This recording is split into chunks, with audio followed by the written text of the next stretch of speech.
En France, nouveau record battu pour la fréquentation des marchés de Noël. Vous êtes toujours plus nombreux à flâner entre les chalets et à acheter des produits plus ou moins locaux. Alors justement, comment s'y retrouver? Les étiquettes sont parfois trompeuses. Les inspecteurs de la répression des fraudes veillent au grain. Lise Cloy et Julien Clouzot ont suivi leur enquête à Reims. Regardez. Pour vous attirer jusqu'à leur stand, il y a les commerçants qui laissent flotter une bonne odeur de vin chaud et ceux qui misent tout sur l'affichage. Artisanal, 100% pure laine ou encore fabriqué en France. En général, on voit le petit drapeau français et forcément ça attire l'œil, le fait d'avoir les couleurs directement sur le drapeau. C'est un gage de confiance, je pense. Un gage de confiance qui peut parfois être un piège.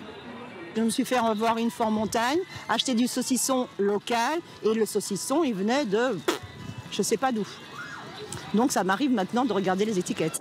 Encore faut-il avoir le réflexe, alors en cette période de fête, la répression des fraudes multiplie les contrôles. Madame Toussaint, Monsieur Caillé, la répression des fraudes.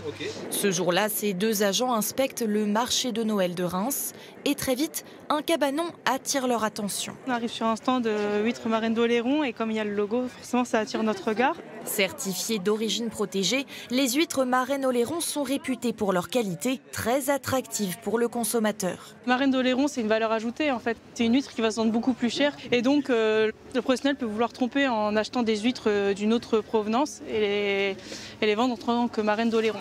L'objectif de la manœuvre, vendre des huîtres de moins bonne qualité beaucoup plus chères en trompant le consommateur. Ce n'est pas le cas sur ce stand, tout est en règle, mais une affiche interpelle la répression des fraudes. On a noté un problème sur votre stand, mais vous faites énormément d'allégations de santé ou thérapeutiques sur l'huître.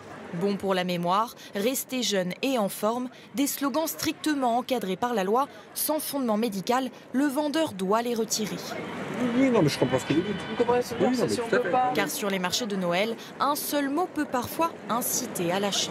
Nous avons le mot truffe. La truffe est considérée comme un produit à haute valeur sur le plan au niveau des champignons. Beurre, saucisson ou encore chips aromatisés à la truffe, ce stand en propose sous toutes les formes. La simple mention de ce champignon peut faire grimper les prix. Ici, 8 € pour seulement 50 grammes de sel. La réglementation est assez explicite là-dessus, donc l'emploi du mot truffe, c'est dès lors qu'il y a 3% de truffe au minimum dans le produit. En dessous de 3%, le mot truffe ne doit pas être utilisé. Impossible ici de le vérifier à l'œil. Les agents décident donc de mettre plusieurs produits sous scellés.